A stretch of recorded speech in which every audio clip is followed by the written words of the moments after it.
Kaya yung mga nagsasabing mga DDS, mga kababayan ko, na si Sara magbabago ng bansa natin, kalokohan yun.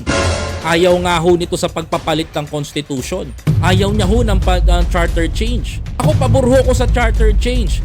Ilang beses ko na ho sinusulong sa inyo yan. Ilang beses ko na ho pinapaintindi sa inyo na hindi ho masama yan. Yan ho'y makakabuti sa bansa natin. Bakit ho humaharang yung mga senador? Bakit ho humaharang yung mga politiko? Bakit ayaw ho nilang pagalaw yung Constitution? Kahit na si ayaw niya ho ipagalaw. Bakit ho, mga kababayan ko? Kasi ho, mga kababayan ko, hindi ho sila makakapagnakaw. Mga kababayan, yung isa nagbabasa pa ng Biblia. Diba? Sangkot din pala sa pagnanakaw.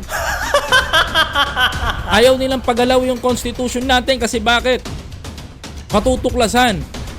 Mahihirapan silang ilabas ang pondo at pera ng taong bayan at mailipat sa kanilang mga bulsa. Yan o ang tatandaan ninyo, mga kababayan ko. Yan o ang tatandaan ninyo, mga boss.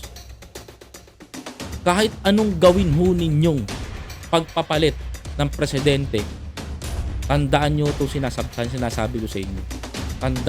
Tandaan nyo, isaksak nyo ho sa inyong isipan.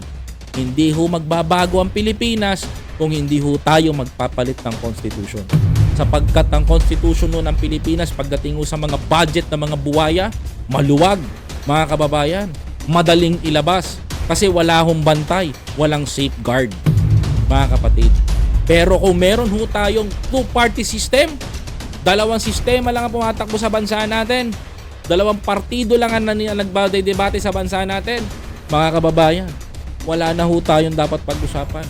Lahat ho ng budget kung papunta sa flood control, papunta sa flood control.